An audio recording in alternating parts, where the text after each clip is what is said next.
Hello friends, வணக்கம். Welcome back to my channel. நீங்கள் இது வரைக்கும் நம்ம சேனலை சப்ஸ்கிரைப் பண்ணாமல் பார்த்துட்டு இருந்தீங்க அப்படின்னா சப்ஸ்கிரைப் பண்ணிட்டு பாருங்கள். கூடவே இருக்கிற பெல் பட்டனையும் ப்ரெஸ் பண்ணிக்கோங்க. இப்போ வாங்க நம்ம கதைக்குள்ளே போயிடலாம். அரசு மருத்துவமனை. அந்த வராண்டாவில் போலீஸ்காரர்கள் நின்று கொண்டு இருந்தனர். 50க்கும் மேற்பட்ட கொலைகளை செய்து இதுநாள் வரை தலைமறைவாக இருந்த திருநங்கை தீபா என்பவர் இன்று டேஷ் என்ற இடத்தில் போலீசாரால் கைது செய்யப்பட்டார். அவரை பிடிக்க போலீசார் நடத்திய துப்பாக்கிச் சூட்டில் தீபாவின் வலது பக்க தோள்பட்டையில் குண்டடிப்பட்டிருப்பதால் அவர் அரசு மருத்துவமனையில் அனுமதிக்கப்பட்டு போலீசார் கட்டுப்பாட்டின் கீழ் சிகிச்சை அளிக்கப்பட்டு வருகிறது என அந்த மருத்துவமனையின் தொலைக்காட்சி செய்திகள் ஓடிய வண்ணம் இருந்தது. தீபாவின் அறையிலிருந்து வெளிவந்த டாக்டர் தொல்காப்பியன் பிரீத்தி என அழைத்தார். அங்கு வெளியில் நின்றிருந்த செவிலியர் பிரீத்தி 24 வயது மங்கை. வயது கேட்டாற் போல் பூசிய உடல்வாகு, வசீகரிக்கும் அழகு. எஸ் டாக்டர், எனக்கு டியூட்டி முடிஞ்சது. நீங்க தானே இன்னைக்கு தீபா பேஷண்ட்டுக்கு நைட் டியூட்டி பார்க்குறீங்க? Yes doctor. ஓகே, நான் பிஸ்கிரைப் பண்ணியிருக்கேன். இன்ஜெக்ஷன் இன்னைக்கு நைட் 9 மணிக்கு மேலே அவங்களுக்கு போட்டுருங்க. நான் மார்னிங் வந்து செக் பண்ணுறேன். போலீஸ் கேஸ், ஸோ கொஞ்சம் கேர்ஃபுல்லாக இருங்க. ஓகே டாக்டர் என்றவள் திரும்பி நடந்து செல்ல அவள் பின்னழகை ரசித்து கொண்டே அங்கிருந்து வெளியேறினார் தொல்காப்பியன். பிரீத்தி அவர் கூறிய இன்ஜெக்ஷனை தீபாவிற்கு கொடுத்துவிட்டு அவளுடைய மற்ற பணிகளை தொடர்ந்தாள். மறுநாள் காலை தொல்காப்பியன் வந்து தீபாவை பரிசோதிக்கும் பொழுது அவள் நாடி துடிப்பு நின்றிருந்தது. அங்கு தீபாவிற்கு செலுத்தப்பட்ட மருந்தினை ஆராய அது அவர் கூறியது கிடையாது. இன்ஜெக்ஷன் மாற்றி செலுத்தியதால் அவள் இறந்திருக்கிறாள். முதலில் அதிர்ச்சியடைந்தவர் பின் சற்று யோசித்துவிட்டு போலீசாரிடம், சாரி சார், புல்லட் ரிமூவ் பண்ணியும் அவங்கள காப்பாற்ற முடியல. அவங்க ஆல்ரெடி சம் மெடிசன்ஸ் எடுத்து இருக்காங்க. ஸோ அவங்க பாடி ரொம்ப வீக்கா இருந்திருக்கு, சாரி என பொய் கூறிவிட போலீசாரும் தீபா குண்டடிப்பட்டதால் தான் இறந்து விட்டாள் என கேஸை முடித்துவிட்டனர். போலீசார் கிளம்பியதும் தனதரையில் இருந்த தொல்காப்பியன் பிரீத்தியை அழைத்தான். பிரீத்தி, மே ஐ கமெண்ட் டாக்டர்? எஸ் மிஸ் பிரீத்தி என்றதும் உள்ளே வந்தவளை தலை முதல் கால் வரை பார்வையாலே சுழலவிட்டான். அந்த மருத்துவமனையில் பணிபுரியும் பல பெண்களை மயக்கி அவன் இச்சைக்கு அடிபணிய வைத்திருக்கிறான். மயங்காதவர்களை ஏதோ ஒரு விதத்தில் மிரட்டி அவனுக்கு வேண்டியதை அடைந்து விட்டான். அவனிடம் இதுநாள் வரை சிக்காமல் சுற்றியது பிரீத்திதான். அவள் அழகில் மயங்கியவன் இந்த சூழ்நிலையை அவனுக்கு சாதகமாக பயன்படுத்தி கொள்ள நினைத்தான். பிரீத்திக்கு அவன் பார்வை உடலை கூச செய்தது. எதுக்கு டாக்டர் வர சொன்னீங்க என்றாள். தொல்காப்பியன், தீபாக்கு நீங்க என்ன இன்ஜெக்ஷன் போட்டீங்க? பிரீத்தியும் அவள் செலுத்திய இன்ஜெக்ஷன் நேம் கூற அவளை பார்த்து தீவிரமாக, அப்போ நீங்க தான் தீபாவை கொண்டு இருக்கீங்க என்றான் தொல்காப்பியன். அதை கேட்டதும் அதிர்ச்சியாக, என்ன டாக்டர் சொல்றீங்க? நீங்க சொன்ன இன்ஜெக்ஷன் தான் போட்டேன் என்றாள் அவசரமாக. தொல்காப்பியன் தன் இருக்கையிலிருந்து எழுந்தவன் அவளிடம் வந்து, நான் சொன்ன இன்ஜெக்ஷன் வேற, நீங்களும் அவங்களுக்கு கொடுத்த இன்ஜெக்ஷன் வேற. என்கிட்ட ப்ரூஃப் இருக்கு. இதை நான் போலீஸ் கிட்ட சொன்னா கண்டிப்பா ஜெயில் தான். உன் வாழ்க்கை முழுக்க அங்கதான் இருக்கணும். பிரீத்தி, நோ டாக்டர், அப்படி எதுவும் பண்ணிடாதீங்க. எங்க வீட்டுல எனக்கு இப்போதான் கல்யாணம் ரெடி பண்ணிட்டு இருக்காங்க. இப்போ நான் போலீஸ் ஜெயில்னு போயிட்டா எங்க குடும்ப மானமே போயிடும் டாக்டர், ப்ளீஸ். தொல்காப்பியன் அவளை நெருங்கி நின்றவன் அவள் முதுகில் கைகளை பரவ விட்டு, அப்போ நான் சொல்றத நீ கேட்கணும் என்றான், வார்த்தையில் விஷத்தை தடவி. பிரீத்தி கண்களில் கண்ணீருடன், என்ன பண்ணணும் டாக்டர் என்றாள். தொல்காப்பியன், ரொம்ப சிம்பிள். என் கூட ஒரு நாள் நைட், அப்புறம் உன்னை டிஸ்டர்ப் பண்ணவே மாட்டேன். இந்த இன்ஜெக்ஷன் மேட்டரும் வெளியே போகாது. பிரீத்தி பதில் கூற முடியாமல் நின்று கொண்டிருக்க அவன் கைப்பட்டும் அவள் முதுகில் ஊர்வலம் சென்று கொண்டிருந்தது. அவன் கை அவள் கழுத்திலிருந்து கீழிறங்கும் நேரம் சரியாக அவன் கைபேசி அழைக்க, 5 மினிட்ஸ் டைம் தர, யோசிச்சுட்டு நீயே வந்து சரின்னு சொல்லு, இல்லைனா ஜெயிலுக்கு போக ரெடியாயிரு, இப்போ நீ போகலாம் என கூற அவள் வேகமாக வெளியில் ஓடி வந்தாள். அவளால் அவன் கூறியதை ஒரு பொழுதும் ஏற்றுக்கொள்ள முடியாது. அதே சமயம் அவன் மிரட்டலையும் சுலபமாக எடுத்துக்கொள்ள முடியவில்லை. அவன் கூறிய 5 நிமிடம் கடந்த நிலையிலும் அவள் வெளியிலேயே நின்றிருந்தாள். 10 நிமிடங்கள் ஆனது. அவன் அறையிலிருந்து எந்தவித சத்தமும் வரவில்லை. ஒருவேளை போலீசிடம் கூறிக்கொண்டிருக்கிறானோ என பயந்தவள் கதவை திறந்து உள்ளே செல்ல அங்கு அவன் இல்லை. சுற்றிலும் தேடினால் இல்லை. அங்கிருக்கும் ரெஸ்ட் ரூம் நோக்கி காலடி எடுத்து வைக்க அவள் கையில் ஏதோ திரவம் போல் விழுந்தது. அதை பார்த்தால் அது ரத்தம். அதை கையில் தொட்டு பார்க்க மீண்டும் 2 துளிகள் மேலிருந்து அவள் கையில் விழுந்தது.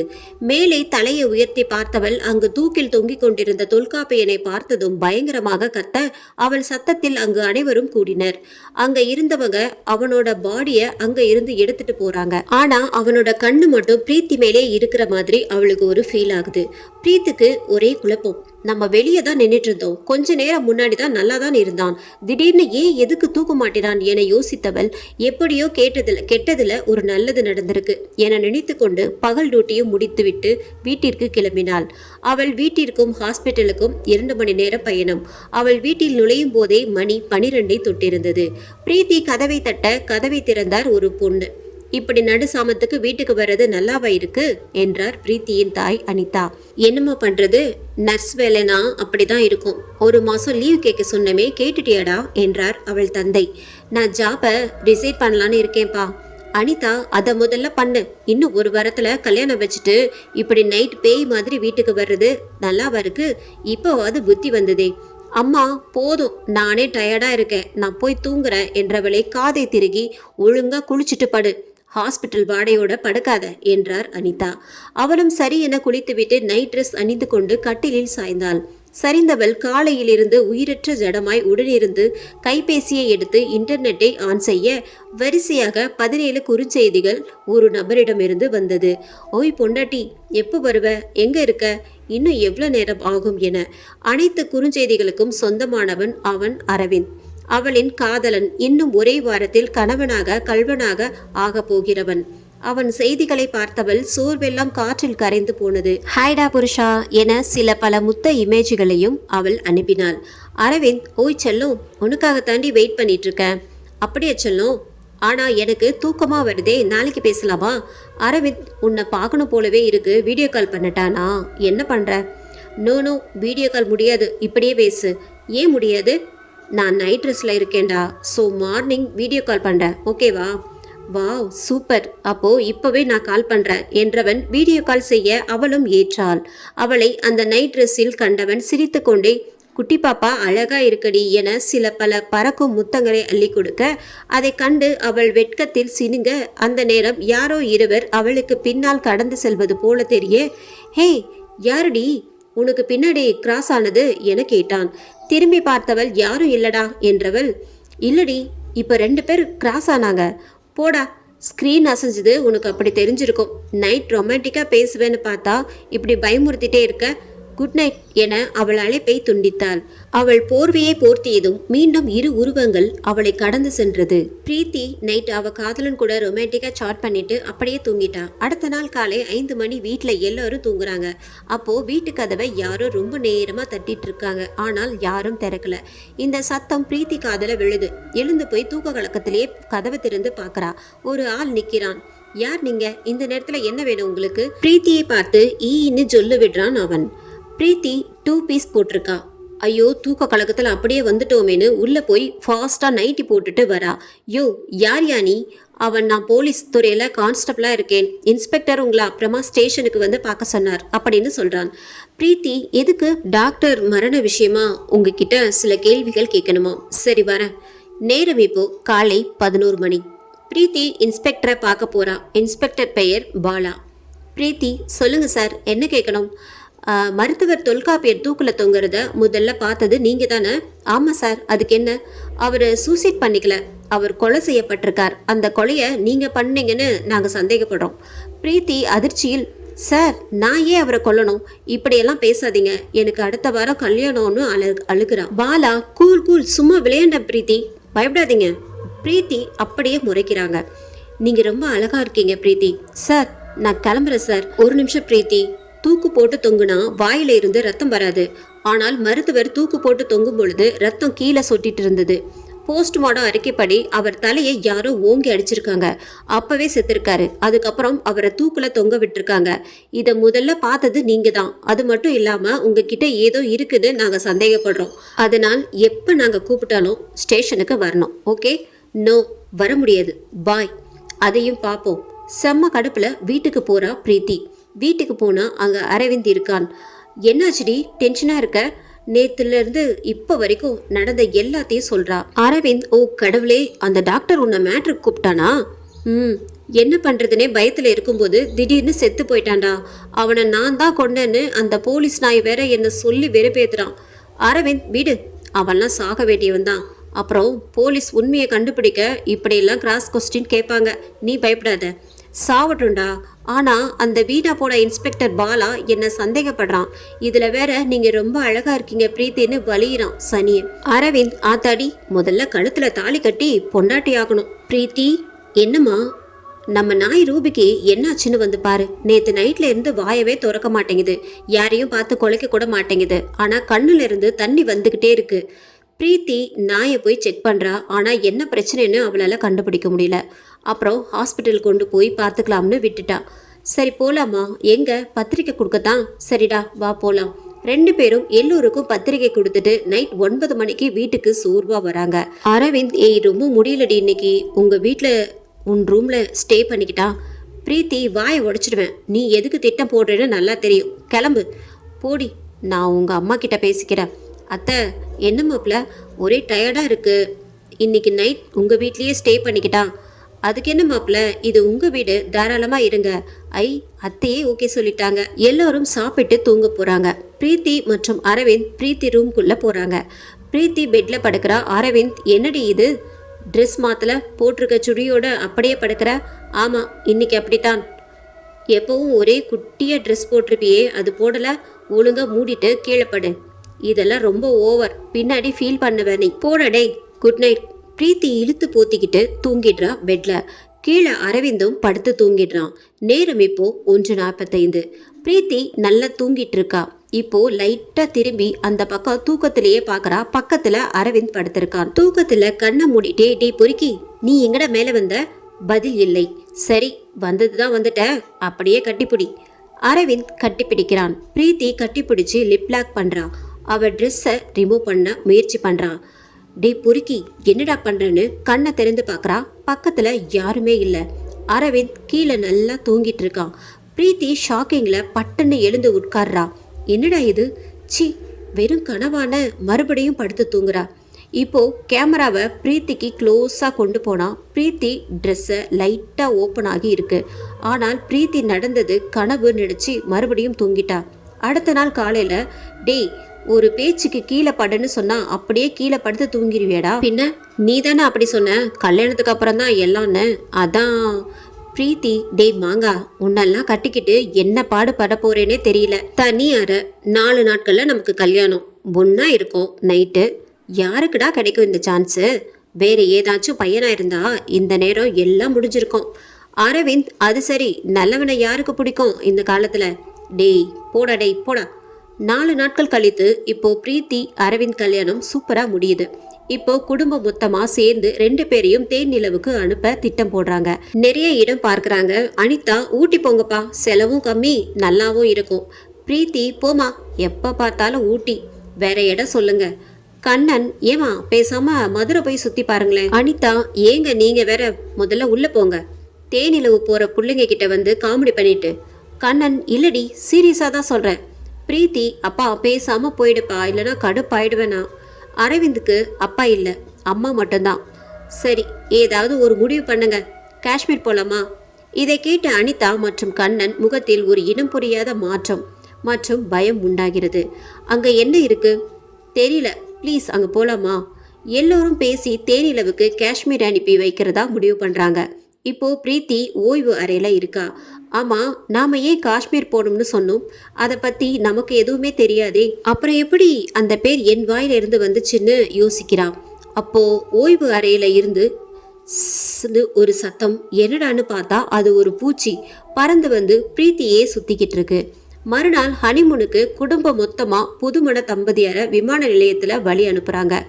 பிரீத்தி, அம்மா, கண்ணனோட நண்பர் ஒருத்தர் இங்க போங்க, நல்லா இருக்கணும், சில முகவரிகளை ஷேர் பண்றாரு. இது ஒரு புதிய த்ரில்லிங் அனுபவமா இருக்கணும்னு கணவன் மனைவி 2 பேரும் காஷ்மீர் கிளம்புறாங்க. ஒரு வழியா காஷ்மீர் போய் சேர்றாங்க. ஒரே பனி, எங்க பார்த்தாலும் குளிர். அப்பாவோட நண்பர் சொன்ன முகவரிக்கு போறாங்க. போற ரூட் காடு மாதிரி இருக்கு. சுத்தி பெரிய பெரிய மலைகள், அதுல பாதி பனிக்கட்டி பாதி செடிகள்னு பார்க்கவே அழகும் பயமுறுத்துற மாதிரியும் அந்த இடம் இருக்கு. அந்த ஹோட்டல் போகணும்னா அந்த ஊர் பழைய நாகரீக முறைப்படி குதிரை வண்டியில தான் போகணுமான். அது ஒரு புதிய அனுபவம் கொடுக்குமாம். அதனால் 2 பேரும் குதிரை வண்டியில ஏறி உட்கார்றாங்க. வண்டி மெதுவா போகுது. இங்க யாருக்கும் தமிழ் தெரியல. எங்க பார்த்தாலும் ஒரே புரியாத பாஷை. அரவிந்த், ஏண்டி இப்படி ஒரு இடத்தை தேர்வு பண்ண? பிரீத்தி வித்தியாச முயற்சி பண்ணலாம் தான். அரவிந்த், பாகிஸ்தான் தீவிரவாதிங்க நம்மளை சுட்டு கொல்லாம இருந்தா சரி. குதிரை வண்டி ஒரு இடத்துல நிக்குது. அங்க 5 ஃப்ளோர் இருக்கிற ஒரு அழகான ஹோட்டல் இருக்கு. வாவ், செம்மையா இருக்குல்ல பார்க்கவே. அரவிந்த், ஆமாண்டி, காசை நிறைய பிடுங்கவங்க போலையே. ஏய், அனுபவிக்க வந்திருக்கோம், இங்க காசு செலவாகுது அப்படி இப்படின்னு எல்லாம் பேசக்கூடாது. 2 நாட்கள் ஜாலியா இருக்கும், அனுபவிக்கிறோம், ஓகேவா? சரி சரி. 3வது ஃப்ளோர்ல ரூம் புக் பண்றாங்க. உள்ள போனா ரூம் சுத்தி பனிக்கட்டியால அலங்காரம் பண்ணி நிறைய மெழுகு வெற்றிகள் கொளுத்தி விட்டு கிராமத்து பானையில எல்லாம் தயார் பண்ணி பார்க்கவே ஒரு காதல் மனநிலை கிரியேட் பண்ற மாதிரி செட் பண்ணியிருக்காங்க. இப்போ கீழே ஹோட்டல் ஊழியர்கள் 2 பேரும் பேசிக்கிறாங்க ஹிந்தியில. தேனிலவு ஜோடி போல. ஊழியர், ஆமா, ரூம்ல கரெக்டா யாருக்கும் தெரியாத மாதிரி ஃபிக்ஸ் பண்ணிட்டியா கேமராவை? ஆமாண்டா, வீடியோ நல்லா செக்ஸியா ரொமான்டிக்கா வந்தா எக்ஸ்காம்ல நமக்கு 10,000 கூடுதலா தரேன்னு சொல்லியிருக்காங்க. அது நம்ம கையில் எங்கே இருக்குது? எல்லாம் பண்ணுறவங்க ஒழுங்காக ரொமான்டிக்காக பண்ணால் நமக்கு நல்ல பணம் தான். இவங்களுக்கு இதான் வேலை. ஹோட்டலுக்கு வர தம்பதிகள் ரூமில் சீக்ரெட் கேமராவை செட் பண்ணி வீடியோ எடுத்து எக்ஸ்காமில் விற்றுடுவாங்க. இதை இவனுங்க ஹோட்டல் நிர்வாகத்துக்கே தெரியாம தான் பண்ணிட்டு இருக்காங்க. பிரீத்தி, ஓவரா குளிர்துல மாமா? ஆமாண்டி, முடியல. வாயன், வெளியே போய் சுற்றி இருக்கிற இயற்கையான ஒரு தருணத்தை ரசிப்போம். அரவிந்த், எனக்கு இப்போதைக்கு என் பொண்டாட்டியை ரசிச்சா போதும். ஹேய் சி, வாடா போய் பார்க்கலாம்னு அவன் கையை பிடிச்சிட்டு போறா. மாடி ஓரத்துல ஜன்னல் மாதிரி அது சூப்பரான ஒரு இடம். அங்க போய் நிக்கிறாங்க. அப்போ பிரீத்தி முகம் ஒரு மாதிரி டல்லா மாறுது. தூரத்துல இருக்கிற அந்த மலையை ஒரு மாதிரி முறைச்சு பார்க்கறா. அரவிந்த், என்ன செல்லம் அங்கேயே பார்த்துட்டு இருக்க? அமைதியா இருக்கா பிரீத்தி. ஏய், பிரீத்தி மாடியில இருந்து கீழே விழுறா. அரவிந்த் அதிர்ச்சியில பிரீத்தின்னு கத்துறான். பிரீத்தி கீழே பொத்துன்னு விழுறா. அழுதுட்டே செம்ம ஸ்பீடா ஓடுறான். எல்லோரும் இவனை ஃபாலோ பண்றாங்க. கீழே போய் பார்த்தா பிரீத்தி மூச்சு பேச்சு இல்லாம இருக்கா. அரவிந்த் பிரீத்தி பிரீத்தின்னு அழுகிறான். அவன் நெஞ்சில கை வச்சு அமுக்குறான்.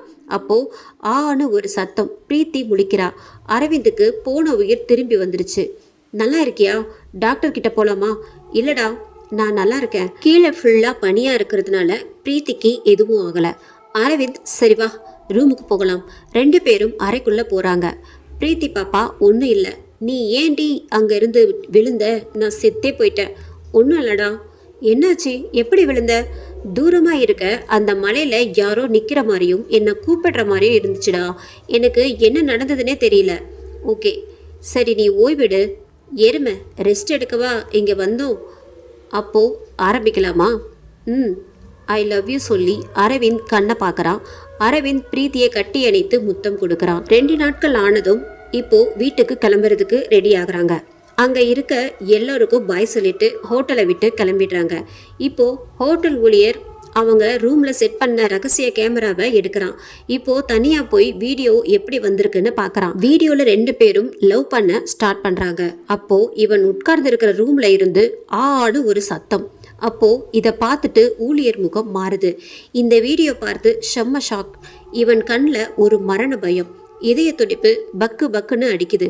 கொஞ்ச நேரத்துல இவன் இதயம் பிடிக்குது. ஸ்பாட்லயே கத்திட்டு செத்துடுறான். இந்த சத்தம் கேட்டு இன்னொரு ஊழியர் அங்கே வரான். உள்ள வந்து பார்த்தா பணியாளர் வாயில மூக்குல ரத்தம் வந்து இறந்து கிடக்கிறான். என்ன நடந்திருக்குன்னு யோசிச்சுக்கிட்டே இருக்கும்போது டிவியில போயிட்டு இருக்கிற வீடியோவை பார்க்கறான். எதுவும் இல்லை. அந்த வீடியோவை இன்னொரு டைம் பிளே பண்றான். பண்ண கொஞ்ச நேரத்திலே இவன் கண்ணுல ஒரு பயம். அரை முழுக்க ஒரு அபாயகரமான ஒளி. இவனுக்கு உடம்பெல்லாம் அப்படியே நடுங்குது. டிவி டமால்னு வெடிக்குது. கேமரா அப்புறம் வச்சிருந்த சிப் எல்லாம் காலி. அந்த வீடியோல அப்படி என்னதான் இருந்தது? பிரீத்தியை அரவிந்த் வீட்டுக்கு முறைப்படி அனுப்ப சடங்கு சம்பிரதாயம் பண்ணிட்டு இருக்காங்க. இப்போ அரவிந்த் மற்றும் அவங்க அம்மா கீர்த்தி 2 பேரும் கீர்த்தி வீட்டில் இருக்காங்க. அனிதா அழுகிறாள். என்னாச்சுமா, ஏன் அழுகிற? உனக்கு ஒரு பொண்ணு பிறக்கும், அதுக்கு ஒரு நாள் கல்யாணம் ஆகும். அப்போ உன் பொண்ணை மாப்பிள்ளை வீட்டுக்கு நிரந்தரமா அனுப்பவில்ல. அப்போ புரியும் உனக்கு நான் ஏன் அழுகிறேன்னு. மிஸ்யூமா, அழுகாத. இப்போ அரவிந்த் அவங்க அம்மா கிட்ட போய் அனிதா மற்றும் கண்ணன் போய் அழுதுகிட்டே பேசுறாங்க. கண்ணன், சம்மந்தி, இப்படி பேசுறோம்னு தப்பா நினைக்காதீங்க. என்ன சம்மந்தி, எதுவா இருந்தாலும் சொல்லுங்க, நாங்க தப்பா நினைக்க மாட்டோம். இந்த வீடு எங்க சொத்து எல்லாமே மாப்பிள்ளைக்கு தான். இப்பவே அதை நாங்க மாப்பிள்ளை பேருக்கு எழுதி வச்சிடுறோம். நீங்க எங்களுக்கு ஒரே ஒரு உதவி பண்றீங்களா ப்ளீஸ்? கீர்த்தி, சம்மந்தி, பெரிய வார்த்தையெல்லாம் பேசாதீங்க. என்னன்னு சொல்லுங்க. எங்களுக்கு எங்க பொண்ணு பிரீத்தியை விட்டா யாரும் இல்லைங்க. சாவர வர அவ கூட இருக்கணும்னு ஆசைப்படுறோம். அதனால நாம எல்லோரும் இங்கே ஒரே வீட்டில் இருந்துடலாமா? அரவிந்த் முகத்தையே பார்க்குறாங்க. அரவிந்த், என்னம்மா உனக்கு இது ஓகேவாடா? அரவிந்த், நீ என்ன சொன்னாலும் எனக்கு சரி. அம்மா இங்கேயே இரு, முடிவு பண்ணிடுறாங்க. எல்லார் முகத்திலையும் அவ்வளோ சந்தோஷம். இப்போ ரூமில் 2வது நைட்டாக அரவிந்த் காத்திருக்கிறான். ஆனால் பிரீத்தி இன்னும் ரூமுக்கு வரல. அப்போ திடீர்னு அரவிந்த் மனசில் ஒரு விஷயம் போடுது. காஷ்மீரில் பிரீத்தி 3வது பாடியில் இருந்து விழும்போது அவ தலை அவ்வளோ ஃபோர்ஸில் ஒரு கல்லில் மோதிச்சு. ஆனால் பிரீத்திக்கு எதுவுமே ஆகலை. ஏன், எப்படி? திடீரென்று கதவை தட்டும் சத்தம் கேட்குது. திறந்துதான் இருக்குடி, உள்ளே வா. பிரீத்தி உள்ளே வரா. வந்த உடனே இழுத்து பிடிச்சி அவளை பெட்டில் சாய்ச்சி காலை அவள் மேலே போட்டு கட்டி பிடிக்கிறான். என்னடா ரொம்ப உக்கிரமாக இருக்க போல? ஆமாம், அடிக்கடி மொக்கன்னு சொல்லுவேல, ஷார்ப்னு ப்ரூவ் பண்ண வேண்டாம். அதான் காஷ்மீர்லேயே ப்ரூவ் பண்ணிட்டியேடா. மாமா ஓகே வடி, நான் அதுக்கு சரிப்பட்டு வருவேனா? பிரீத்தி, ஒரு நாள் முழுக்க வண்டியை ஓட்டிட்டா போதுமா? தினசரி ஒழுங்காக ஓட்டணும்டா. ஒரு நாள் கூட மிஸ் ஆகக்கூடாது. அப்படிங்கிற? ஆமாம். அடுத்த நாள் காலையில் அனிதா, ஏம்மா நம்ம நாய் ரூபியை டாக்டர் கிட்ட கூட்டிட்டு போமா, பாவம் என்ன ஆச்சோ? அதுக்கு பிரீத்தி, சரிம்மா போறேன். அரவிந்த் மற்றும் பிரீத்தி 2 பேரும் வெட்டினரி மருத்துவர்கிட்ட ரூபியை கொண்டு போறாங்க. டாக்டர் ஃபுல்லா செக் பண்றாரு. ஆனால் அது எதனால குலைக்க மாட்டேங்குதுன்னு கண்டுபிடிக்க அவராலே முடியல. நிறைய டெஸ்ட் பண்றாரு, ஆனாலும் முடியல. பிரீத்தி, ரூபிக்கு என்ன சார் ஆச்சு? டாக்டர், ஃபுல்லா டெஸ்ட் பண்ணிட்டேன், எல்லாம் நார்மலாக தான் இருக்கு. ஆனால் ஏன் இப்படி இருக்குன்னு தெரியல. என்னவா இருக்கும், கண்டுபிடிக்க முடியலமா, சாரி. என்ன டாக்டர், முடியலன்னு பொறுப்பு இல்லாமல் பதில் சொன்னால் எப்படி? அப்போது மருத்துவர் அரவிந்த் கண்ணை பார்க்குறாரு. செம்ம ஷாக், ஒரு வித்தியாசமான உணர்வு. சார் கொஞ்சம் கிட்ட வாங்க. எதுக்கு சார்? வாங்க சார். அரவிந்த் க்ளோஸில் போகிறான். அப்போது ஸ்டெட்டஸ்கோப் எடுத்து டாக்டர் அரவிந்த் ஹார்ட்டில் வைக்கிறாரு. இதய துடிப்பு கேட்கல. அவன் இதயம் துடிக்கவே இல்லை. மருத்துவருக்கு செம்ம ஷாக். ஒருவேளை மிஷினில் ஏதோ பிரச்சனையான்னு பிரீத்தி நெஞ்சில் வச்சு செக் பண்ணுறாரு. அவளுக்கும் இதய துடிப்பு கேட்கல. ஓ, மிஷினில் தான் பிரச்சனைன்னு திங்க் பண்ணுறார். அரவிந்த், என்னாச்சு டாக்டர்? டாக்டர், சும்மா ஒரு சோதனை. சரி, நான் எழுதி கொடுக்குற மாத்திரையெல்லாம் ரூபிக்கு கொடுங்க. 3 நாளில் என்னை வந்து பாருங்க. சரி டாக்டர், அப்போது நாங்கள் கிளம்புறோம். அவங்க போனதுக்கப்புறம் டாக்டர் ஏதோ தப்புன்னு யோசிக்கிறார். அப்போது அந்த ஸ்டெட்டஸ்கோப்பை எடுத்து தன்னோட நெஞ்சில் வச்சு பார்க்குறாரு. இதய துடிப்பு நல்லா கேட்குது. டாக்டர் அதிர்ச்சியில் அப்படியே உட்கார்ந்துடுறாரு. அப்போது டக் டக் என்று கதவை தட்டும் சத்தம் கேட்குது. எஸ், உள்ளே வாங்க. போலீஸ் இன்ஸ்பெக்டர் பாலா சீருடையில் உள்ளே வராரு. வணக்கம் டாக்டர். சொல்லுங்க சார். நான் பாலா. நான் இப்போது மரணமான டாக்டர் தொல்காப்பியன் கேஸ் பார்த்துட்ருக்கேன். டாக்டர், சரி சார், எதுக்கு என்ன தேடி வந்திருக்கீங்க? அவர் சூசைட் பண்ணிக்கல, கொலை செய்யப்பட்டு தூக்கில் தொங்க விடப்பட்டு இருக்கார். யாரோ அவர் மண்டையில் இரும்பு ராட்ல அடிச்சிருக்காங்கன்னு ரிப்போர்ட் சொல்லுது.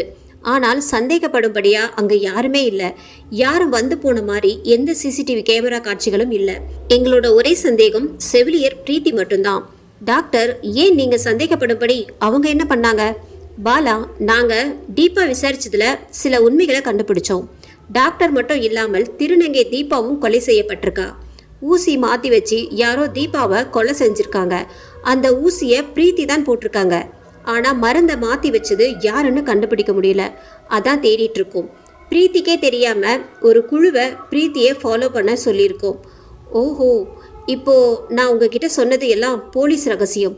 இதை ஏன் நான் உங்ககிட்ட சொல்கிறேன்னா, இந்த கேஸில் நீங்கள் எனக்கு உதவி பண்ணணும். அதுக்கு எக்காரணத்தை கொண்டும் நாம் பேசிக்கிட்டது வெளியே தெரியக்கூடாது. டாக்டர், கண்டிப்பாக சார். இப்போது என்ன பண்ணணும்னு சொல்லுங்கள்.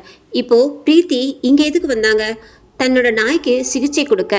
ரகசியமாக டாக்டருக்கு சில அறிவுறுத்தல்கள் கொடுக்குறாரு. சார், கண்டிப்பாக நீங்கள் சொன்ன மாதிரி செய்கிறேன். அப்போது நான் கிளம்புறேன், பாய். சார், ஒரு நிமிஷம் கிட்ட வாங்க.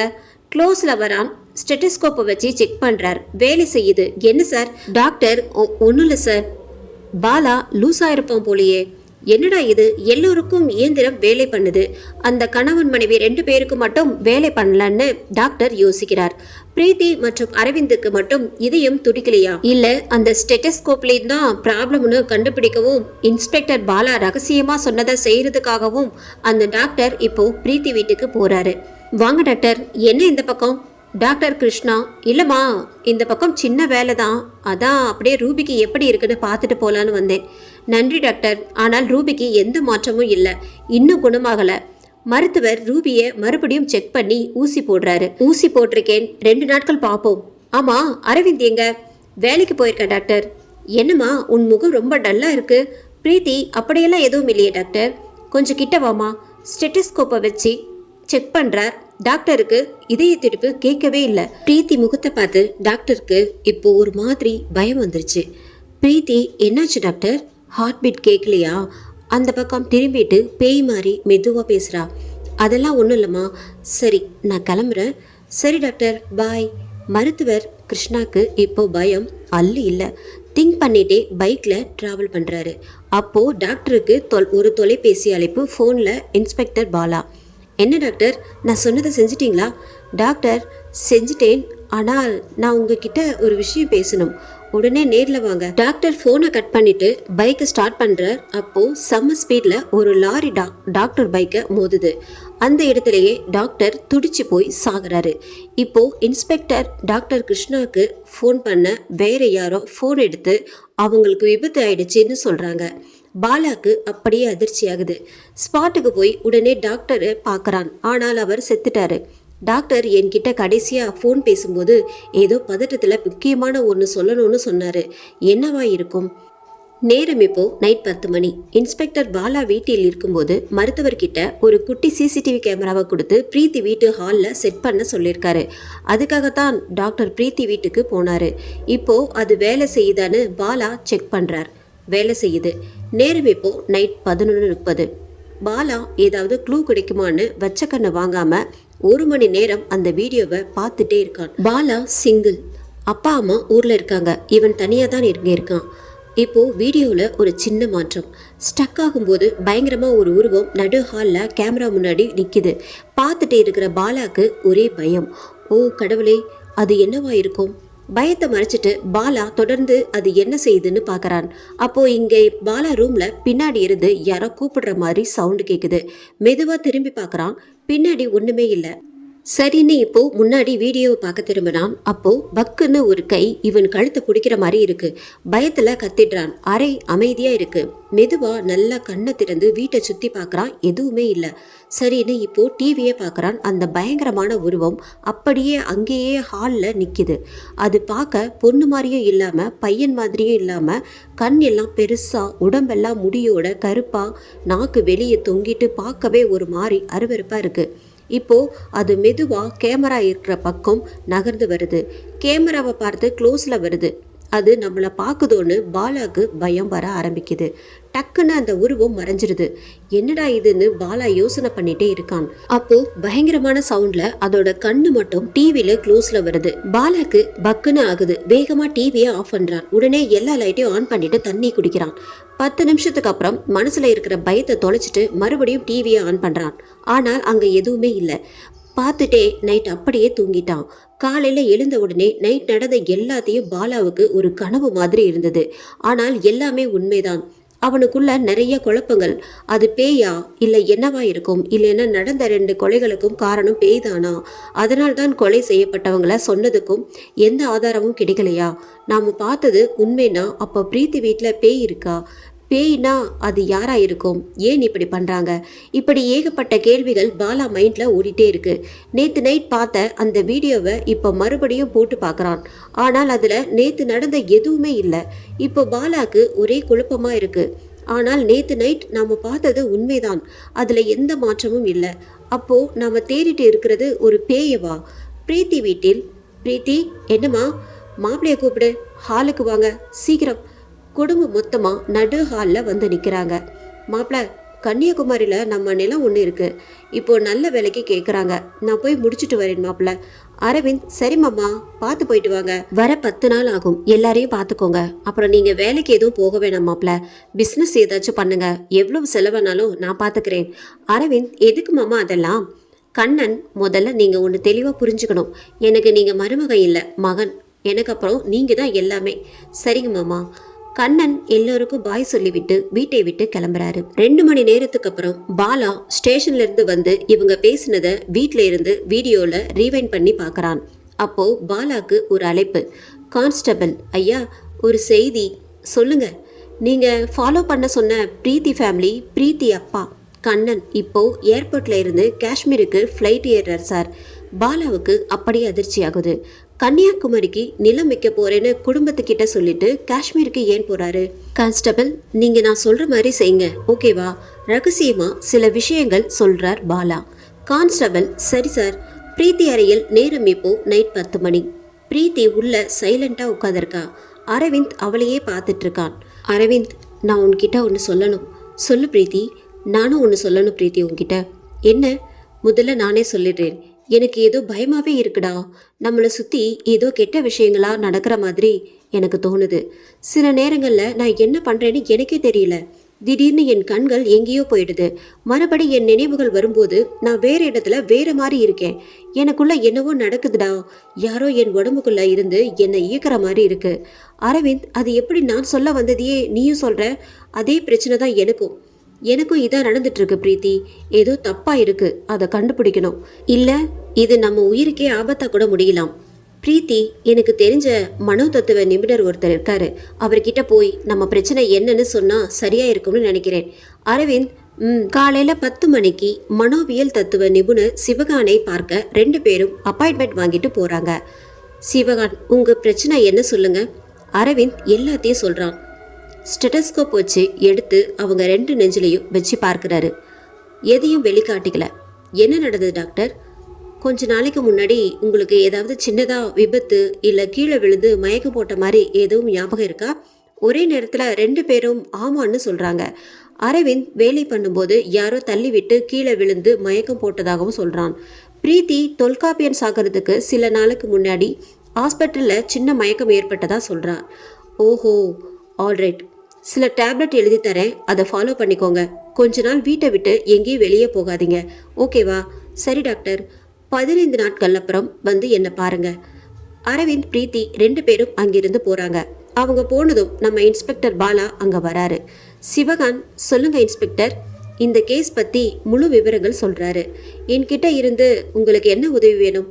முதல்ல எனக்கு ஒரு சில டவுட்ஸ் இருக்கு, அதை கிளியர் பண்ணிடுங்க ப்ளீஸ். கேளுங்க சார். இந்த உலகத்துல செத்து போனவங்க உயிரோட பேயா வந்து எல்லாரும் பழி வாங்குறது, இந்த பேய் பிசாசு இதெல்லாம் உண்மையா இல்ல வெறும் கட்டுக்கதையா? சிவகான், உங்களுக்கு மட்டும் இல்ல, பல பேருக்கு இந்த டவுட் இருக்கு. என்னை பொறுத்தவரை பேய் இருக்கு, அதை என்னால ப்ரூவ் பண்ண முடியும்.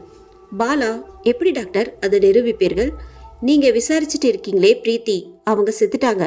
என்ன சொல்றீங்க டாக்டர்? கண் முன்னாடி உயிரோட போயிட்டு இருக்காங்க, அவங்கள போய் செத்துட்டாங்கன்னு சொல்றீங்க? பிரீத்தி மட்டும் இல்லை, அவங்க கணவர் அரவிந்தும் செத்துட்டாரு.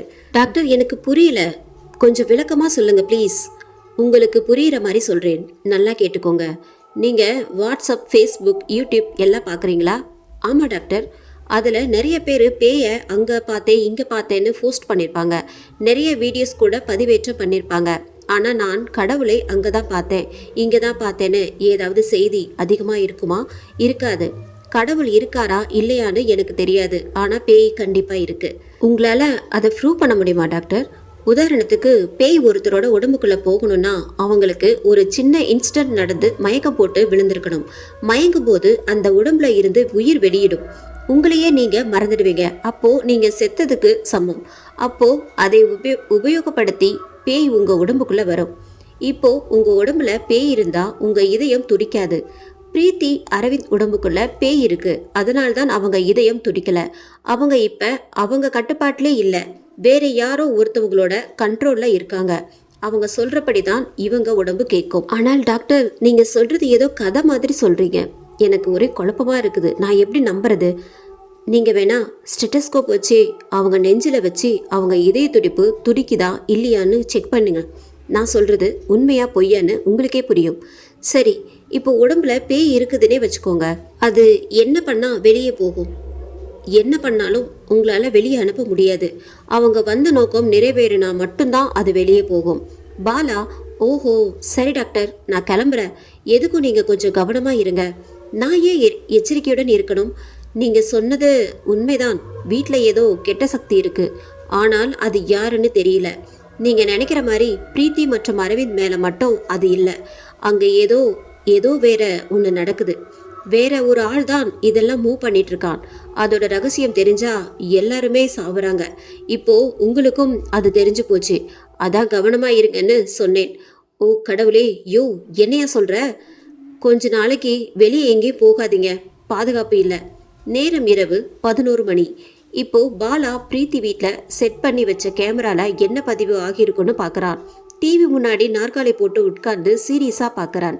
ஏதாவது அசையுதான்னு இல்லை சந்தேகப்படுற மாதிரி எதுவும் நடக்குதான்னு. ஆனால் எதுவும் நடக்கலை. இப்போ டமால்னு ஏதோ வெடிச்சத்த மாதிரி ஒரு சத்தம் கேட்குது. கரண்ட் கட் ஆயிடுச்சு. அடுத்த அறையில் செல்போன் வேற சார்ஜ் போட்டிருக்கான். இடம் ஃபுல்லா இருட்டாயிடுச்சு. தீப்பெட்டி வச்சிருக்கிற இடத்தை நோக்கி இருட்டுல மெதுவா தொட்டு தொட்டு நடக்கிறான். அடுத்த ஸ்டெப் எடுத்து வைக்க முடியல. யாரோ பின்னாடி இருந்து இழுக்கிற மாதிரி ஒரு ஃபீல் ஆகுது. ஹலோ, யாருன்னு சவுண்டு விடுறான் பயந்துகிட்டே. கை ரிலீஸ் ஆகுது. இப்போ தீப்பெட்டியை கையால எடுத்துட்டான். தீக்குச்சியை உரசி கொளுத்துறான். விளக்குகளும் எரிகின்றன. வெளிச்சம் உள்ள இடத்தில் தலையை வலது பக்கம் திரும்புகிறான். ஒரு பயங்கரமான பேய் நிக்குது. பாலா இருட்டுல தெரிச்சு ஓடுறான். வெளியே போகலாம்னு கதவை திறக்கிறான். கதவை திறக்க முடியவில்லை. செம்ம ஸ்பீட்ல தட்டுறான். கதவை தற்போது திறக்க முடியவில்லை. பக்கத்துல யாருன்னு பார்த்தா யாரும் இல்லை. கரண்ட்டும் வந்து விட்டது. என்னையா நடக்குது இங்கன்னு பாலாக்கு மனசுல பயத்துல யோசனை போயிட்டே இருக்கு. இந்த வீட்டுல இருக்கலாமா வேணாமன்னு திங்க் பண்றான். என்ன ஆனாலும் ஒரு கை பாத்திரலாம்னு பெட்ஷீட் போத்திட்டு தூங்குறான். அப்போ போத்தின பெட்ஷீட் தானா விலகுது. கண்ணை திறந்து பார்க்கறான். ஃபேன் மேல கருப்பா பயங்கரமா ஒரு உருவம் உட்கார்ந்துருக்கு. பாலா பயத்தை மறைச்சிக்கிட்டு அந்த உருவத்தை பார்க்க ஆரம்பிக்கிறான்.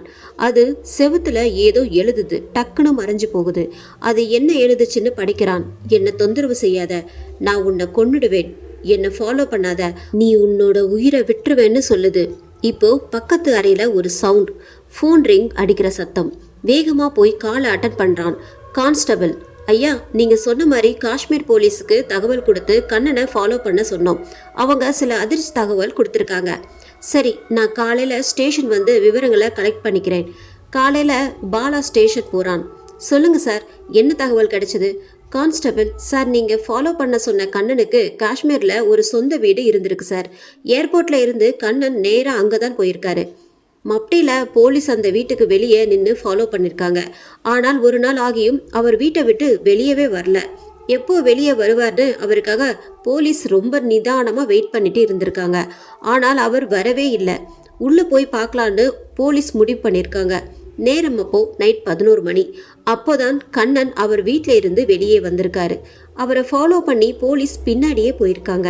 அவர் மார்க்கெட்டுக்கு போய் சில பொருட்கள் வாங்குறாரு. வாங்கிட்டு ஒரு ஆளை அவரோட வீட்டுக்கு கூட்டிட்டு வரார்.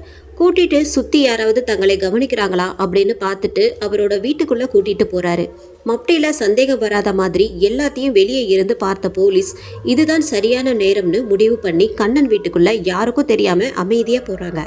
ஆனா உள்ள போன கண்ணன் மற்றும் அவர் கூட போன 2 பேர் உட்பட வீட்டுக்குள்ள ஆள் நடமாட்டமே காணோம். இப்போ மற்ற போலீஸ்க்கு கால் பண்ணி எல்லோரையும் வீட்டுக்குள்ள வர சொல்றாங்க. உள்ள எல்லோரும் வந்து ஃபுல்லா தேடுறாங்க. ஆனால் யாரையுமே அங்க காணோம். அப்போ ஒரு போலீஸ் கீழே தரையில தட்டி பார்க்கறாரு. அந்த இடம் மட்டும் மாறுபட்ட ஒலி வேற மாதிரி கேக்குது. அந்த இடத்தை உடைக்கிறாங்க. உடைச்ச எல்லோருக்குமே ஷாக். உள்ள பாதாள அறை ஒன்று இருக்கு. எல்லோரும் லைட் அடிச்சு உள்ள இறங்குறாங்க. உள்ள தேடி பார்த்தா கண்ணன் மற்றும் அவர் கூட வந்த ஆளும் இருக்காங்க. அவங்க மட்டும் இல்ல, பக்கத்துல 2 சவப்பெட்டி இருக்கு. போலீஸ் அந்த 2 பெட்டியையும் திறந்து பார்த்தா அதிர்ச்சி. ஒவ்வொரு பெட்டியிலையும் ஒரு டெட் பாடி இருக்கு. மொத்தமாக 2 டெட் பாடி. கண்ணனையும் அவர் கூட இருந்த ஆளையும் உடனே போலீஸ் அரெஸ்ட் பண்றாங்க. இதெல்லாம் காஷ்மீரில் நடந்ததாக கான்ஸ்டபிள் இன்ஸ்பெக்டர் பாலா கிட்ட சொல்றாரு. உடனே கண்ணனை ஃப்ளைட்ல சென்னைக்கு கொண்டு வர ஏற்பாடு பண்றாங்க. கான்ஸ்டபிள் சாரி சார், அவரை விசாரிச்சா பல உண்மைகள் வெளியே வரும்னு நினைக்கிறேன். 2 நாட்கள் கழித்து இப்போ பாலா பைக் ஸ்டார்ட் பண்ணி நேரா பிரீத்தி வீட்டுக்கு பறக்குறான். உள்ள போனா குடும்பத்துல இருக்கிற எல்லாரும் ஹால்ல உட்கார்ந்துருக்காங்க. அனிதா, என்ன வேணும் சார்? எதுவும் பிரச்சனையா? வீடு தேடி வந்திருக்கீங்க? பிரச்சனை எல்லாம் ஒன்றும் இல்லை, ஒரு சின்ன விசாரணை. நீங்க இங்க வந்து விசாரணை பண்ற அளவுக்கு நாங்க என்ன தப்பு பண்ணோம்? பாலா, என்ன மேடம் எதுவுமே தெரியாத மாதிரி நடிக்கிறீங்க? என்ன உளறீங்க? என்ன பிரச்சனை இப்போ உங்களுக்கு? அப்படியா, நான் உளறேனா? அனிதா மேடம், உங்களுக்கு காஷ்மீர்னு ஒரு ஊர் இருக்கு, அதுவாச்சும் தெரியுமா? அனிதா ஷாக்ல முழிக்கிறா. நீங்க முழிக்கிறத பார்த்தா அப்படி ஒரு ஊரே இல்லைன்னு சொல்லுவீங்க போல. இங்க இருக்க எல்லாரும் நான் சொல்றத தெளிவா கேளுங்க. கன்னியாகுமரிக்கு போறேன்னு சொல்லிட்டு காஷ்மீர் போன மிஸ்டர் கண்ணனை அங்க அவர் வீட்டுல வச்சு போலீஸ் அரெஸ்ட் பண்ணிருக்காங்க. அரெஸ்ட் பண்ணும்போது அவர்கள்கிட்ட 2 இறந்த உடல் இருந்திருக்கு. அந்த பாடிஸை போஸ்ட்மார்ட்டம் பண்ண மருத்துவர்கள் அது 3 மாசத்துக்கு முன்னாடி செத்து போன உடல்னு சொல்றாங்க. நீங்க இங்க இருந்துகிட்டே அங்க ஒரு ஆள் வச்சு அந்த உடலை பத்திரமாக பதப்படுத்தி வச்சு யாருக்கும் தெரியாம அதை பாதுகாப்பா வச்சிருந்திருக்கீங்க. இதெல்லாம் அங்க இருக்க போலீஸ் விசாரணையில உங்க கணவர் கண்ணன் சொன்னது. இன்னும் கொஞ்ச நேரத்துல உங்க கணவர் இங்க இருப்பார். எதுக்கு நீங்க இப்படி எல்லாம் பண்ணீங்க? இதனால உங்களுக்கு என்ன உபயோகம்? திருநங்கை தீபாவை கொலை செஞ்சது யார் மற்றும் ஏன்? மருத்துவர் தொல்காப்பியனை கொலை செஞ்சது யார்? நீங்க பெத்த உங்க சொந்த மகள் மற்றும் மருமகன் உயிரையே பணயம் வச்சு செத்து போன 2 ஆன்மாவை அவங்களுக்குள்ளேயே புகுத்திருக்கீங்க. அப்படி என்ன கொடூரமான எண்ணம் உங்களுக்கு? எல்லாத்துக்கும் பதில் சொல்லுங்க. அனிதா மேடம், நீங்க தப்பிக்கவே முடியாது, நல்லா மாட்டிக்கிட்டீங்க. இப்போது அனிதா கண்களிலிருந்து தண்ணீர் வருது. பிரீத்தி மற்றும் அரவிந்துக்கு ஒண்ணுமே புரியாம இன்ஸ்பெக்டரை பார்த்து முழிச்சுக்கிட்டு இருக்காங்க. அப்போ போலீஸ் அங்க கண்ணனை கூட்டிட்டு வராங்க. எல்லோரும் உள்ள வந்த உடனே அந்த அறை கதவு தானா மூடுது. பிரீத்தி மற்றும் அரவிந்த் கண்ணு பயங்கரமா மாறுது. அறை முழுக்க பயங்கரமான சத்தம். பிரீத்தி மற்றும் அரவிந்த் 2 பேரும் அவள் படத்துல அந்த பொண்ணுக்கு பேய் பிடிச்சி கத்துமே அது மாதிரி கத்துறாங்க. ரூம் ரணகலமா மாறுது. கோவப்படாத பாப்பா, ஒன்றும் இல்லைன்னு கண்ணன், அரவிந்த் மற்றும் பிரீத்தி 2 பேர்கிட்டையும் கெஞ்சுறாரு. இப்போ அந்த 2 ஆன்மாக்களும் பிரீத்தி மற்றும் அரவிந்த் உடம்பை விட்டு வெளியே வருது. பார்க்கவே பயங்கரமா இருக்கு. அப்படியே கீழே படுத்துக்கிட்டே தரையில உருளுது 2 பேயும். மெதுவா இப்போ கண்ணன் மற்றும் அனிதா கிட்ட வருது அந்த பேய்கள். இப்போ அனிதா மற்றும் கண்ணன் காலில் விழுந்து அப்படியே மேலே எழுந்து காத்தோட காத்தா கரைஞ்சிருதுங்க. பேய் போயிடுச்சு, அவ்வளவுதான். கண்ணன் செம்மையா அழுகிறார். அதை பார்த்து என் பையன் போயிட்டான்னு கதறி அழுகிறான். என் பையன் இனி வரவே மாட்டான்னு அழுகிறாங்க. பிரீத்தி மற்றும் அரவிந்த் மயங்கி கிடக்குறாங்க. இப்போ இன்ஸ்பெக்டர் பாலா கண்ணன் கிட்ட போறார். பாலா, சார் அழாதீங்க, இங்க என்ன நடக்குதுன்னு புரியுற மாதிரி சொல்லுங்க ப்ளீஸ். உங்க மேல தப்பு இருக்காதுன்னு நம்புறேன். என்ன நடந்துச்சுன்னு தயவு செஞ்சு சொல்லுங்க. நான் உங்களுக்கு முடிஞ்சா உதவி பண்றேன். செத்துப்போன என் பையனையும் மருமகளையும் உங்களால உயிரோட கொண்டு வர முடியுமா? சொல்லுங்க சார். திருநங்கை தீபாவை நாங்க கொன்னோம். மருத்துவர் தொல்காப்பியனை நாங்க தான் கொன்னோம். உங்களுக்கு தெரிஞ்சது இவங்க மட்டும்தான். இன்னும் 2 பேரை கொண்டிருக்கோம். இன்னும் ஒரே ஒருத்தன் தான் இருக்கான். ஃப்ளாஷ்பேக். 25 ஆண்டுகளுக்கு முன்பு காஷ்மீர் என்பது பனி படர்ந்த மலைகளுக்கும் பெரிய பெரிய பள்ளத்தாக்குகளுக்கும் குகைகளுக்கும் பெயர் போன இடம் என்றும், இது ஒரு செழிப்பான பகுதி என்றும், தீவிரவாதிகளோட தாக்குதல் இங்கு அடிக்கடி நடக்கும் என்றும் காஷ்மீர் பற்றி பலரும் அறிந்தது. ஆனால் பல வருஷத்துக்கு முன்னாடி காஷ்மீர்ல கடக் அப்படிங்கிற ஒரு பள்ளத்தாக்குல வாழ்ற சில மக்கள் சூனிய மந்திர தந்திர கலைகளை கத்து வச்சிருந்தாங்கன்னு வரலாறு சொல்லுது. அவங்களால செத்து போனவங்க கிட்ட பேச முடியும்னு சொல்லுவாங்க. அது மட்டும் இல்லாம ஒரு மனித உடம்புக்குள்ள செத்த ஆன்மாக்களை புகுத்துறது எப்படின்னு அவங்களுக்கு தெரியும். கடக் அப்படிங்கிற பள்ளத்தாக்குல இருக்கிற இந்த கிராமம் ஒரு பெரிய பனி புயல்ல சிக்கி பெரும்பாலும் அழிஞ்சுதான் வரலாறு சொல்லுது. பெரும்பாலான சூனியக்காரங்க காலப்போக்குல அழிஞ்சு போயிட்டாங்க. அதுல மீதி இருக்கிறது ஒரு சில பேர் தான். அதுல காதி அப்படிங்கிற 90 வயசுக்கும் மேல இருக்கிற கிழவி பிரபலமானவங்க. இப்போ அந்த கிழவி தன்னுடைய 12 வயசு வளர்ப்பு மகனான நிகில் மற்றும் அவனுடைய நண்பர் அன்வர் 2 பேருக்கு மட்டும் அந்த அதிசய கலைகளை கத்து கொடுத்துட்டு வராங்க. அந்த கலை வெறும் செத்தவங்க சம்பந்தப்பட்ட கலை மட்டும் இல்ல, அது ஒரு பொக்கிஷமான மருத்துவ கலை. எப்பேற்பட்ட நோயையும் சில நிமிடங்கள்ல சரி பண்ற மிக துல்லியமான மருத்துவ கலை. கடக் பள்ளத்தாக்கு இன்னும் நம்ப முடியாத பல அதிசயங்களை தனக்குள்ள வச்சிருக்கு. விலை மதிப்பற்ற அந்த பொக்கிஷங்கள் அந்த பள்ளத்தாக்கு பகுதியில பொதிஞ்சு இருக்கிறதாகவும், அந்த பொக்கிஷங்களை எடுத்து சில சடங்கு சம்பிரதாயங்கள் பண்ணி காளி மாதாவுக்கு மனித உயிர்களை பலி கொடுத்தா காளி நேர்ல வந்து வரம் தருவதா மக்கள் நம்பினர். அதுல முக்கியமான ஒருத்தன் பாபா மகாராஜ். இவனும் சூனியக்காரன் தான். அந்த பொக்கிஷங்களை தேடி எடுத்து காளி மாதாவோட ஆசைக்கு மனித உயிர்களை பலி கொடுத்து வரம் வாங்கணும் அப்படிங்கிறது இவன் நீண்ட நாள் கனவு.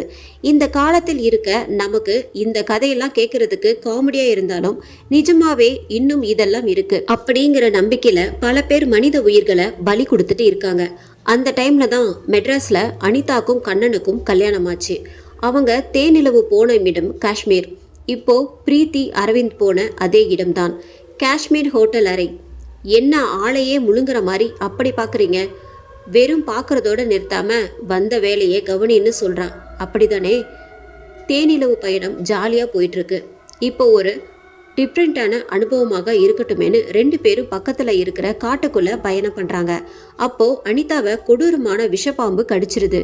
கொஞ்ச நேரத்துல வாயில நுர தள்ளி அனிதா உயிருக்கு போராடிட்டு இருந்தா. விஷம் தலைக்கு ஏறுது. எல்லாரும் பொழைக்கிறது ரொம்ப கஷ்டம்னு சொல்லிட்டாங்க. இப்ப இருந்த மாதிரி அப்போ மருத்துவ வசதிகள் அவ்வளவா இல்ல. கண்ணன் செம்மையா அழுகிறான். அப்போ அங்க வந்த ஒரு 12 வயசு பையன் என்னமோ முயற்சி பண்ணி அனிதா உடம்புல இருக்கிற விஷத்தை எடுத்துட்டான். அனிதா உயிர் பொழைச்சிட்டா. கண்ணனுக்கு இப்போதான் உயிரே வந்துச்சு. அந்த பையன் தான் நிகில். ரொம்ப நன்றிப்பா. உன் பேர் என்ன? என் பேரு நிகில். உங்க அப்பா அம்மா எல்லாம் என்ன பண்றாங்க? எனக்கு அப்பா அம்மா யாருமே கிடையாது. அப்போ யாரு உன்னை பாத்துக்கிறா? என் பாட்டி. உன் பாட்டி என்ன பண்றாங்க? அப்போ பக்கத்துல ஒருத்தன் இவனோட பாட்டி ஒரு சூனியக்காரி, ரொம்ப மோசமானவன்னு சொல்றான். நிகில், நான் வீட்டுக்கு போறேன். கண்ணன் 100 ரூபாய் பணக்கட்டு ஒன்றை கையில கொடுத்து, ரொம்ப நன்றிப்பா, உன் பாட்டி கிட்ட கொடுத்துருன்னு சொல்றான். அதை வாங்கிட்டு போயிடுறான். இப்போ அனிதாவுக்கு ஃபுல்லா சரியாகிடுச்சு. சென்னைக்கு கிளம்ப ரெடி ஆயிட்டாங்க. போறதுக்கு முன்னாடி அனிதா அந்த பையனை பார்க்கணும்னு ஆசைப்படுறா. அதனால் 2 பேரும் அந்த பையன் வீடு கண்டுபிடிச்சி அவன் இருக்கிற இடத்துக்கு போறாங்க. அவங்க வீடு பார்க்கவே கொஞ்சம் பயமா இருந்தது. வீட்டை சுத்தி மஞ்சள் குங்குமம்னு பொட்டு வச்சு சில தாயத்து பொம்மைகள், மனித எலும்புகள்னு பார்க்கவே வினோதமா இருந்தது. அது முழுமையாக மந்திரத்தால் செய்யப்பட்ட வீடு. இவங்க கதவை தட்டுறாங்க. உள்ள இருந்து அந்த பையன் வெளியே வரான். அவனை பார்த்து 2 பேர் ஸ்மைல் பண்றாங்க. அவன் இவங்க கையை பிடிச்சி உள்ள கூட்டிட்டு போறான். அந்த பாட்டி இவங்க 2 பேருக்கும் நல்ல வரவேற்பு கொடுத்து உபசரிக்கிறாங்க. வயது 90 இருக்கும். உங்களை ஏன் எல்லாரும் சூனியக்காரின்னு சொல்றாங்க? நிகில் அப்பா அம்மா எங்க? பாட்டி பேய் ஓட்டுறதுனால என்ன சூனியக்காரின்னு சொல்லுவாங்க. நிகில் அப்பா அம்மா யாருன்னு யாருக்கும் தெரியாது. குப்பையில கிடந்தான். பார்க்க பாவமா இருந்ததுன்னு எடுத்து வளர்த்தேன். அப்படியே கொஞ்சம் கொஞ்சமா என்னோட கலையும் கத்து கொடுத்துட்டு வரேன். பாட்டி, இவன் மட்டும் இல்லைனா என் மனைவி இப்போ உயிரோட இல்லை. அவ இல்லைனா நானும் செத்திருப்பேன் சொன்னான். அவனோட நிலையும் இப்போ அதேதான். நான் எப்போ சாவேன்னு எனக்கே தெரியல. எனக்கு அப்புறம் இவனை யாரு பார்த்துக்க போறாங்கன்னு தெரியல. பாட்டியம்மா, நீங்க தப்பா எடுத்துக்கலனா நான் ஒன்று கேட்கவா? சொல்லுமா. இவனை நான் தத்து எடுத்துக்குவா? என் பையன் மாதிரி வளர்ப்பேன். நாங்கள் இவனை சென்னை கூட்டிட்டு போகலாமா? பாட்டி, அதுக்கு வாய்ப்பே இல்லைம்மா. இவனுக்கு நான் இந்த மண்ணோட மருத்துவ கலைகளை கற்றுக் கொடுத்துட்டு இருக்கேன். அந்த கலையில இந்த மண்ணுக்கு மட்டுமே சொந்தமானது. சரிங்க பாட்டி, இவனை நல்லா படிக்க வைங்க. இவன் படிக்க முழு செலவையும் நாங்கள் ஏற்றுக்கிறோம். எந்த உதவியா இருந்தாலும் என்கிட்ட கேளுங்க, சரியா? 2 பேருக்கும் பாய் சொல்லிட்டு அனிதா கண்ணன் சென்னைக்கு போயிடுறாங்க. 9 மாதங்கள் கழித்து அனிதா பிரெக்னெண்டா இருக்கா. டெலிவரி நேரம். அப்போ காஷ்மீர்ல இருந்து இவங்களுக்கு அழைப்பு வருது, நிகில் பாட்டி செத்துட்டாங்கன்னு. அனிதா கண்டிப்பா காஷ்மீர் போகணும். நிகில் பாவம் தனியா என்ன பண்ணுவான்னு ஒரே பிடிவாதம். கண்ணன் டெலிவரி டைம் வேண்டாம், நான் மட்டும் போயிட்டு வரேன்னு எவ்வளவோ சொன்னாலும் அனிதா கேட்கல. இறுதியாக 2 பேரும் காஷ்மீர் போறாங்க. பாட்டியோட இறுதி சடங்கை முடிச்சு உடனே அனிதாக்கு வலி வருது. டாக்டர்கள் எல்லாரும் ஏதாவது ஒரு உயிரை மட்டும் தான் காப்பாற்ற முடியும்னு சொல்லிட்டாங்க. கண்ணன் பயங்கரமா அழுகிறான். அப்போ நிகில் கண்ணன் கிட்ட வந்து ஒரு இலை பட்டையை கொடுத்து இதை கசாயம் வச்சு கொடுங்கன்னு சொல்றான். நிகில் சொன்னதை கண்ணன் செய்யறான். என்ன ஒரு ஆச்சரியம்! அனிதாவுக்கு சுகப்பிரசவம். பொண்ணு பிறந்திருக்கா. அது பிரீத்தியே தான். அதுக்கப்புறம் நிகிலை நாங்க எங்க பையனாகவே வளர்க்க ஆரம்பிச்சோம். நாங்க எவ்வளோ சொல்லியும் அவன் காஷ்மீர் விட்டு வரவே மாட்டேன்னு சொல்லிட்டான். அவன் பாட்டி கற்றுக் கொடுத்த கலைகள் அந்த எல்லைக்குள்ள இருந்தாதான் அதுக்கு பெருமைன்னு சொல்லிட்டான். அவனுக்கு காஷ்மீர்ல சொந்த வீடு கட்டி கொடுத்தோம். அவனை படிக்க வச்சோம். 2 மாசத்துக்கு ஒரு முறை எப்படியாவது காஷ்மீர் போய் அவனை பார்த்துருவோம். உண்மையை சொல்லணும்னா பிரீத்தியை விட அவன்தான் எங்களுக்கு உயிர். ஒரு கட்டத்தில் நிகில் வளர்ந்து பெரிய ஆள் ஆனான். அவனுக்கு அவன் ஆசைப்பட்ட பொண்ணையே கட்டி வச்சோம். அந்த பொண்ணு பெயர் கனிஷ்கா. அவன் மேல நிகில் உயிரியே வச்சிருந்தான். அவங்க 2 பேரும் அவ்வளோ சந்தோஷமா வாழ்ந்தாங்க. ஒரு நாள் நைட் நிகில் தூக்கத்துல இருந்து முழிக்கும் போது பக்கத்துல படுத்திருந்த கனிஷ்காவை காணோம். காலையில தான் வீட்டுக்கு வந்தா. எங்க போனான்னு கேட்டா அவகிட்ட சரியா பதில் இல்ல. நான் எப்படி வெளியே போனேன், எங்க போனேன், மறுபடியும் எப்படி இங்க வந்தேன் எனக்கே தெரியலன்னு சொல்றா. அன்னைக்கு மட்டும் இல்ல, அன்னையில இருந்து தினசரி நைட் 3 நாள் கனிஷ்கா காணாம போயிட்டு காலையில தான் வீட்டுக்கு வருவா. கனிஷ்காவை யாரோ வசியம் பண்ணியிருக்காங்கன்னு நிகிலுக்கு தெரிய வந்துச்சு. அடுத்த நாள் நைட்டு நிகில் தூங்குற மாதிரி நடிச்சு அவ எங்க போறான்னு ஃபாலோ பண்ணான். அவ சுயநினைவே இல்லாம எங்கேயோ ஒரு இடத்தை நோக்கி நடந்து போய்கிட்டு இருக்கா. நிகில் அமைதியா பின்னாடியே போயிட்டு இருக்கான். இப்போ அவ குகை மாதிரி இருக்கிற ஏதோ ஒரு இடத்துக்கு போறா. சுத்தி ஒரே பனிமூட்டம். அந்த குகைக்குள்ள நிகில் ஃபாலோ பண்ணி உள்ள போறான். அப்போ அந்த இடத்துல சில பேர் இருந்தாங்க. மருத்துவர்கள், தொல்காப்பியன், திருநங்கை தீபா, இன்னும் சில பேர். இவங்க எல்லோருக்குமே பெரிய தலை சுவாமி மகாராஜ். ஒரு பெரிய யாகம் ஒண்ணு நடந்துட்டு இருந்தது அங்க. இதை எல்லாத்தையும் யாருக்கும் தெரியாம நிகில் ஒளிஞ்சிருந்து பாக்குறான். ஒண்ணு மட்டும் நல்லா தெரியுது, கனிஷ்கா சுயநினைவோட இல்ல, அந்த சுவாமி மகாராஜாவால வசியம் செய்யப்பட்டிருக்கான்னு. இப்போ கனிஷ்கா தன்னோட உடம்புல போட்டிருக்க எல்லா உடையையும் அவுத்து தூக்கி போடுறான். அங்க இருக்கிற 2 சூனியக்கார கிழவிகள் அவளை பலி மேடைக்கு கொண்டு போறாங்க. சுவாமி மகாராஜ் கத்தி எடுத்து கனிஷ்காவை வெட்ட ரெடி ஆகுறாரு. அப்போ ஒளிஞ்சிருந்த நிகில் ஓடி வந்து அதை தடுக்கிறான். எல்லாரையும் தள்ளிவிட்டு எவ்வளவோ போராடுறான். ஆனால் தனியா அவனால ஒண்ணுமே பண்ண முடியல. இப்போ சுவாமி மகாராஜ் செம்மையா கத்துறான். பலி கொடுக்க வேண்டிய நேரம் முடிஞ்சு போயிடுச்சு. 99 கல்யாணமான பொண்ணுங்க கூட உறவு வச்சுக்கிட்டு மகாராஜ் அமாவாசை அன்னைக்கு நள்ளிரவு 12 மணிக்கு ஒரு பொண்ணை பலி கொடுத்தா காளி மாதா கிட்ட இருந்து ஒரு திவ்யமான வரம் கிடைக்கும்னு சுவாமி மகாராஜ் எல்லாத்தையும் பண்ணியிருக்காரு. அது இப்போ நிறைவேறாம போச்சு. கோபம் வந்து அந்த இடத்திலேயே நிகில் கனிஷ்காவை கொடூரமா வெட்டி கொல்றாங்க. 2 பேரோட உடம்பையும் காட்டுக்குள்ள விலங்குகளுக்கு இரையா போடுறாங்க. அப்போ இத நிகில் நண்பர் அன்வர் பாக்குறான். உடனே 2 பேரோட பாடியையும் ஒரு குதிரை வண்டியில எடுத்துட்டு போய் நிகில் வீட்டுல வச்சு சூனியக்கார பாட்டி சொல்லி கொடுத்த சில மந்திரங்களை சொல்றான். அதை சொன்ன செத்தவங்க ஆன்மா அங்க வரும். அப்போ அங்க பயங்கரமா காத்தடிக்குது. அந்த காத்துக்கு நடுவுல நிகில் மற்றும் கனிஷ்கா ஆன்மா வந்து நிக்குது.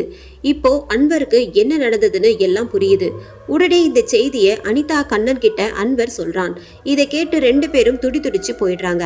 நடந்த எல்லாத்துக்கும் அந்த 3 பேரை பழி வாங்கணும்னு கண்ணன், அனிதா, அன்வர் 3 பேரும் முடிவு பண்றாங்க.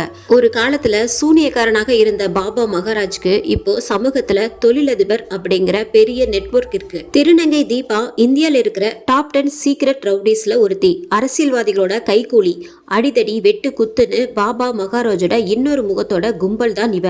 மருத்துவர் தொல்காப்பியன் பாபா மகாராஜ்க்கு பூஜைக்கு பலி கொடுக்கறதுக்கும் காம இச்சைகளை தீக்கிறதுக்கும் பொண்ணுங்களை ஏமாத்தி தயார் பண்ணி அனுப்புறவன். இவங்க 3 பேரையும் கொல்லணும். ஆனா எப்படி கொல்றது? 3 பேரும் எவ்வளவு முயற்சி பண்ணாலும் அவங்களால ஒண்ணுமே பண்ண முடியல. அன்வர், அவங்கள கொல்ல நான் ஒரு திட்டம் வச்சிருக்கேன். கண்ணன், என்ன திட்டம் அது? இதை பண்ணணும்னா உங்க பொண்ணையும் உங்க வருங்கால மாப்பிள்ளையையும் நீங்க கொல்லணும். அனிதா அப்படியே அதிர்ச்சி. அன்வர், இது நடந்தா மட்டும்தான் 3 பேரையும் நாம பழி வாங்க முடியும். அனிதா, அன்வர், நீ என்ன பேசுற? நீ பிரீத்தி மற்றும் அரவிந்த கொல்லணும்னு எங்ககிட்டயே வந்து சொல்ற. உனக்கு என்ன ஆச்சு? நமக்கு வேற வழி இல்லை. நம்ம எல்லாரும் ரொம்ப சாதாரண ஆளுங்க. நம்மளால அவங்க கிட்ட கூட நெருங்க முடியாது. அவங்கள நாம ஏதாச்சும் பண்ணணும்னா நான் சொல்றத நீங்க கேட்டுதான் ஆகணும். அன்வர், உளராதுடா. அதுக்கு நம்ம பிள்ளைங்களை நாம ஏண்டா கொல்லணும்? முட்டாள் மாதிரி பேசுற. இல்லப்பா, நான் சொல்றது சாதாரணமாக நடக்கிற கொலை இல்ல. அவங்க உடம்புக்குள்ளேயே அவங்க ஆன்மாக்களை தூங்க வைக்கும். இத எங்க மாந்திரீக முறைப்படி தூக்க கொலைன்னு சொல்வாங்க. ஆனா தூங்க வைக்கப்பட்ட ஆன்மாக்களை நாம மறுபடியும் எழுப்பிக்கலாம். எனக்கு சுத்தமா புரியல அன்வர், விளக்கமா சொல்லு.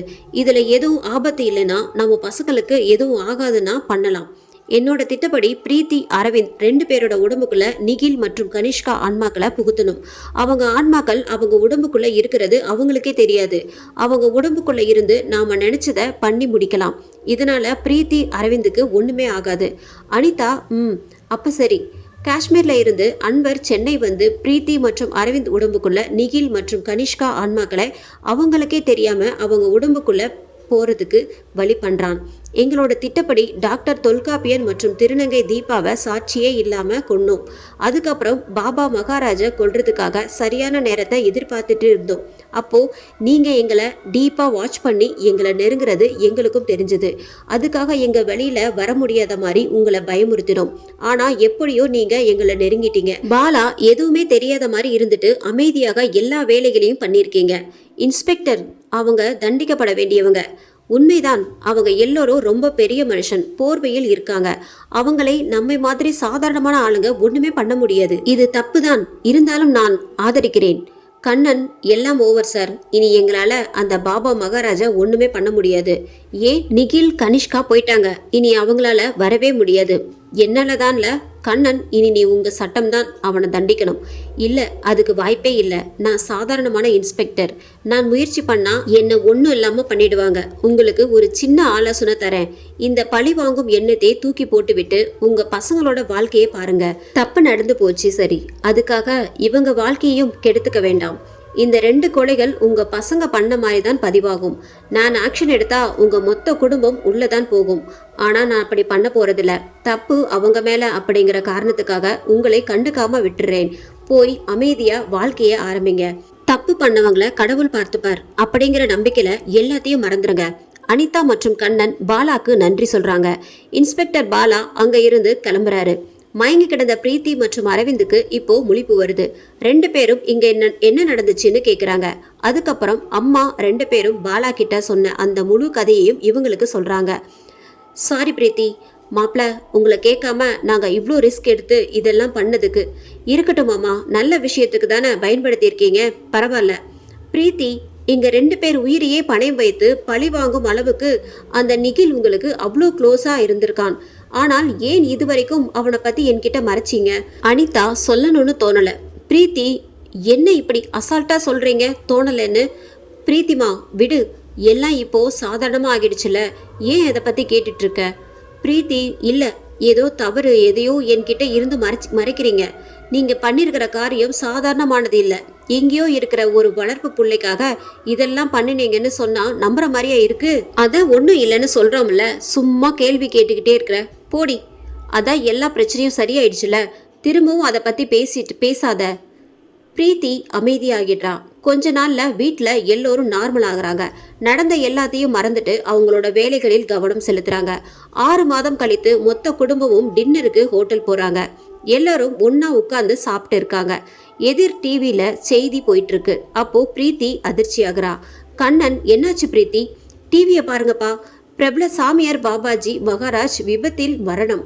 கொலம்பியால இருந்து மும்பைக்கு தனி விமானம் மூலமாக தரை இறங்கும் போது தரையில நிக்க முடியாம தடுமாறி கீழே விழுந்ததுன்னு டிவி செய்தியில சொல்றாங்க. எல்லோரும் பார்த்து அதிர்ச்சி ஆகுறாங்க. அம்மா, அப்பா, எனக்கு என்னமோ உங்க மேலதான் சந்தேகமா இருக்கு. அனிதா, லூசு, நியூஸ் பார்த்தல, இது ஒரு ஆக்சிடென்ட். எனக்கு என்னமோ டவுட்டா இருக்கு. கடவுள் இருக்காரடி. அப்போ கண்ணனுக்கு பாலா கிட்ட இருந்து அழைப்பு. செய்தி பார்த்துருப்பீங்கன்னு நினைக்கிறேன். கண்ணன், ஆமா சார், நீங்க ஏதோ நியூஸ்ல தெளிவா சொல்றான். இன்னமும் நீங்களே எங்களை சந்தேகப்பட்டு இருக்கீங்க. செய்தியெல்லாம் தாமதம் தான் சார். நெட்ல போய் வைரல் வீடியோஸ் பாருங்க. போன்ல நெட் ஆன் பண்ணி உடனே வைரல் வீடியோஸ் பார்க்குறாரு.